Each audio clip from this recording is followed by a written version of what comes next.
Oke, bismillahirrahmanirrahim. Assalamualaikum warahmatullahi wabarakatuh. Waalaikumsalam warahmatullahi wabarakatuh.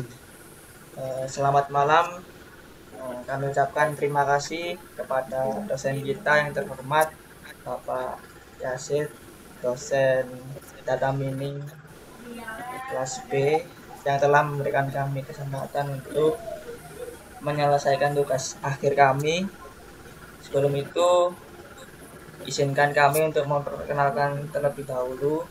Yang pertama, saya Muhammad Rizal Effendi, NIM 190411100073.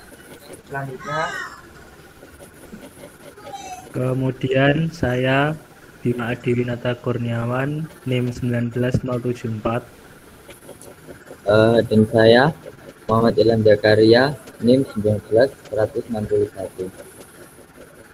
oke, untuk kelompok kami, kelompok 6 akan menjelaskan, mungkin bisa di share screen untuk rekan saya.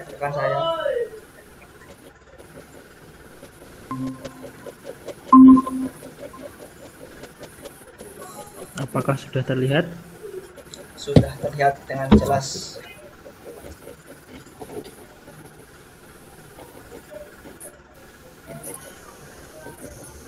Oke, next.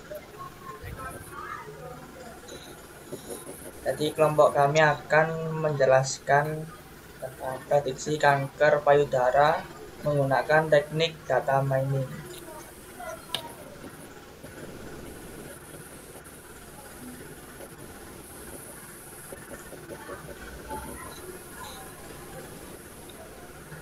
Latar belakang. Kanker payudara adalah kanker kedua terbanyak yang terjadi pada wanita dibandingkan dengan semua kanker lainnya. Kanker payudara berakibat fatal pada kurang dari setengah kasus dan merupakan penyebab utama kematian akibat kanker pada wanita. Tujuan dari penelitian ini adalah untuk menyajikan laporan tentang kanker payudara, di mana kami memanfaatkan kemajuan teknologi yang tersedia untuk mengembangkan model prediksi untuk ketahanan hidup kanker payudara. Oleh karena itu, teknik dan alat baru untuk menemukan informasi yang berguna dalam menemukan pola yang menarik dan pengetahuan tersembunyi dengan memperluas fungsi tradisional dari sumber data ini. Next. Untuk tujuan kami yaitu yang pertama, menyajikan laporan tentang kanker payudara, di mana kami memanfaatkan kemajuan teknologi yang tersedia untuk mengembangkan model prediksi untuk ketahanan hidup kanker payudara. Yang kedua, melibatkan metodologi yang dimulai dengan memahami domain, menemukan sumber data yang tepat, mengekstraksi, dan memfasilitasi pengetahuan yang dihasilkan untuk penderita kanker payudara. Konsep kanker. Kanker merupakan penyakit dengan pertumbuhan sel yang abnormal yang akan berpengaruh pada sel yang normal. Sel kanker merupakan sel ganas yang mempunyai sifat anaplastik, invasi, serta metastasis, tetapi kanker bukan suatu penyakit yang menular. Kanker dapat muncul di semua sel dan jaringan tubuh seperti jaringan ikat, sel paru, sel darah, sel otak, sel kulit, dan sel hati, dan lain sebagainya. Untuk tempat pertumbuhan kanker dibagi beberapa jenis, yaitu yang pertama karsinoma, yaitu sel yang muncul pada lapisan pembatas organ, misalnya kanker kulit, kanker kolon, dan kanker mamae. Yang kedua, sarkoma, yaitu kanker yang ditimbulkan dari jaringan ikat, misalnya kanker tulang. Yang ketiga, leukemia, yaitu jumlah sel dalam darah putih yang meningkat, misalnya kanker darah putih. Yang keempat yaitu lipoma, yaitu kanker yang timbul pada jaringan limfa, misalnya limfosarkoma. Kanker payudara merupakan sel ganas yang timbul pada lobula payudara. Kanker payudara ini dapat dideteksi secara dini dengan rutin melakukan pemeriksaan payudara sendiri setiap bulan. Tumor payudara biasanya disebabkan oleh pertumbuhan berlebih dari sel-sel yang melapisi saluran payudara. Mereka bisa jinak atau ganas pada tumor jinak. Sel tumbuh tidak normal dan membentuk benjolan, tetapi mereka tidak menyebar ke bagian lain dari tubuh dan juga bukan kanker. Jenis tumor payudara jinak yang paling umum disebut fibroadenoma. Oke, selanjutnya akan dijelaskan oleh rekan saya. Baik, selanjutnya yaitu ada faktor dan risiko mengenai kanker payudara. Yang pertama yaitu ada penyinaran. Ketika masa kanak-kanak sering terkena sinar payudaranya dapat menimbulkan risiko terjadinya kanker payudara. Selanjutnya ada faktor usia. Wanita yang berusia 60 tahun ke atas memiliki risiko tertinggi terjadinya kanker payudara. Terus yang ketiga, dari riwayat penyakit. Penderita pernah memiliki riwayat penyakit yang sama, yaitu kanker payudara tahap awal dan sudah melakukan pengangkatan, maka akan beresiko pula pada payudara yang sehat. Yang keempat ada riwayat keluarga. Riwayat keluarga yang mana ibu atau saudara perempuan mengalami penyakit yang sama akan beresiko 3 kali lipat untuk menderita kanker payudara. Selanjutnya ada faktor genetik. Kadar hormonan yang berlebihan akan menumbuhkan sel-sel genetik yang rusak akan menyebabkan kanker payudara. Selanjutnya ada obesitas pasca menopause. Seseorang yang mengalami obesitas memiliki kadar estrogen yang tinggi pada wanita sehingga berisiko terkena kanker. Selanjutnya tanda dan gejala. Yang pertama yaitu terdapat benjolan di payudara dan tidak menimbulkan rasa sakit. Yang kedua, benjolan di payudara terasa keras dan tidak beraturan. Yang ketiga, terdapat benjolan kecil di bagian tubuh ketiak. Yang keempat, payudara tidak simetris. Dan yang kelima, keluarnya cairan yang berbau dari puting. Selanjutnya ada metodologi dan algoritma. Dalam proyek ini kami menggunakan beberapa algoritma yang populer digunakan dalam melakukan data processing. Di antaranya Naive Bayes, Neural Network, dan Logistic Regression. Yang pertama ada Naive Bayes. Bayes classifier merupakan sebuah metode klasifikasi yang berakar pada teorema Bayes. Metode pengklasifikasian dengan menggunakan metode probabilitas dan statistik yang dikemukakan oleh ilmuwan Inggris Thomas Bayes, yaitu memprediksi peluang di masa depan berdasarkan pengalaman di masa sebelumnya, sehingga dikenal sebagai teorema Bayes. Ciri utama dari Naive Bayes classifier ini adalah asumsi yang sangat kuat dan naif akan independensi dari masing-masing kondisi atau kejadian. Yang kedua ada algoritma selanjutnya Naive Bayes. Algoritma ini mengasumsikan bahwa atribut objek adalah independen. Probabilitas yang terlibat dalam memproduksi perkiraan akhir dihitung sebagai jumlah frekuensi dari master tabel keputusan.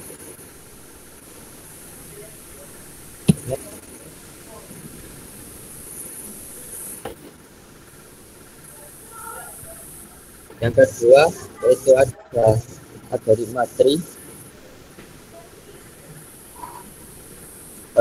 Decision tree atau gunung keputusan adalah alat pendukung keputusan yang menggunakan model keputusan seperti pohon dan kemungkinan konsekuensinya, termasuk hasil acara kebetulan, biaya sumber daya, dan utilitas.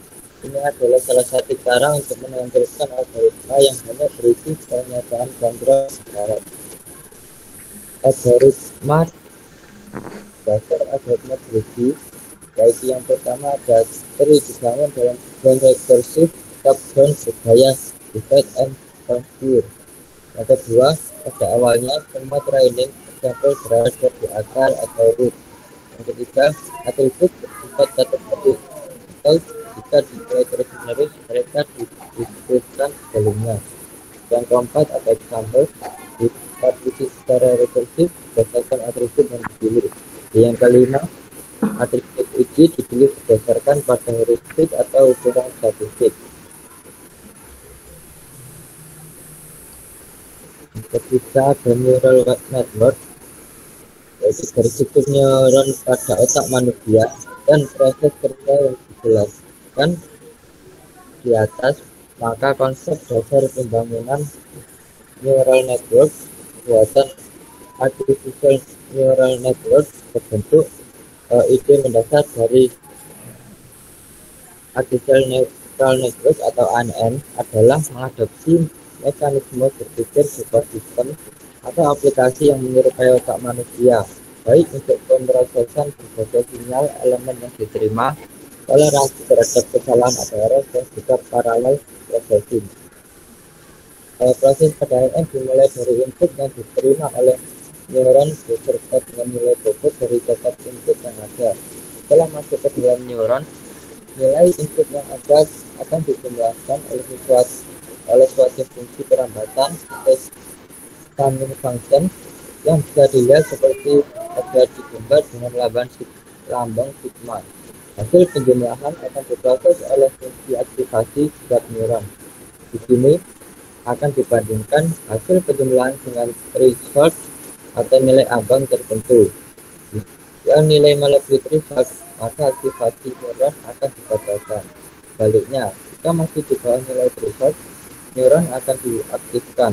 Setelah aktif, neuron akan mengirimkan nilai output melalui bobot-bobot outputnya ke semua neuron yang berhubungan dengannya.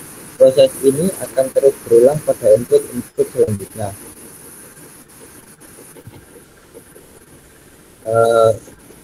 Selanjutnya ada logistik regression. Regresi logistik dalam statistika digunakan untuk prediksi probabilitas kejadian suatu peristiwa dengan mencocokkan data pada fungsi logik kurva logistik. Metode ini merupakan model linear umum yang digunakan untuk regresi binomial. Logistik regression adalah sebuah algoritma klasifikasi untuk mencari hubungan antara fitur input, discrete atau continue dengan probabilitas hasil output discrete tertentu.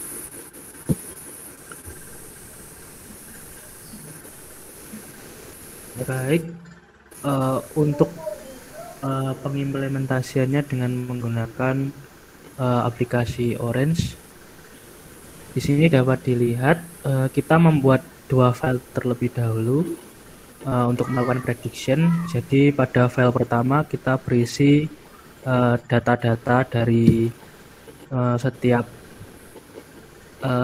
penyakit atau kronologi yang diderita oleh pasien, dan di data kedua kita menginputkan pasien yang baru dengan isi yang sama di dalam tabel di file yang satu ini.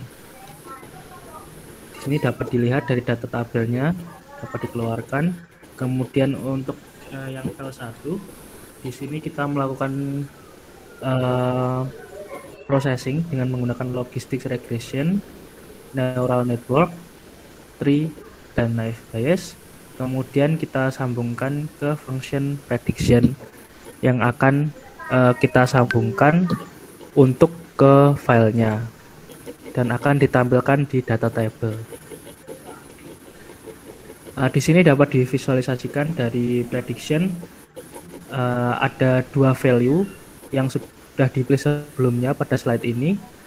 Jadi ini dipilih dulu untuk value-nya. Di diagnosis ada berupa B dan juga M untuk probabilities.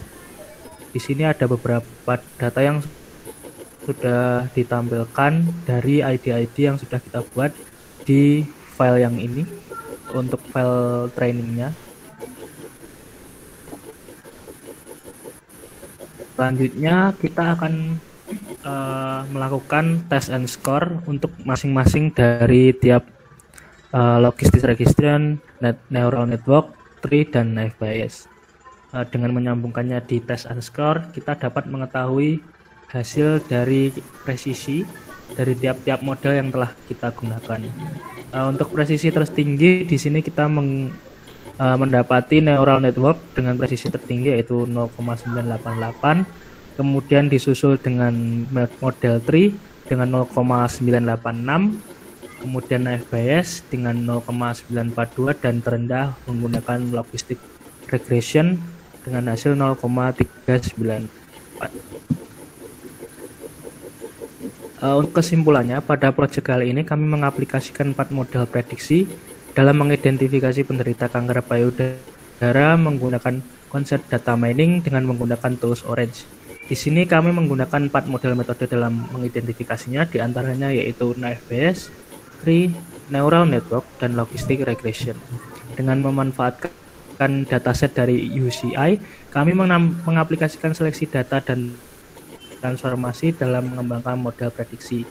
Dengan menggunakan beberapa metode tersebut, maka didapati hasil dengan akurasi terbaik diperoleh oleh model neural network dengan 0,988, kemudian tree 0,986, selanjutnya metode naive Bayes dengan 0,942, dan mendapati posisi terendah adalah menggunakan metode logistic regression dengan akurasi 0,394.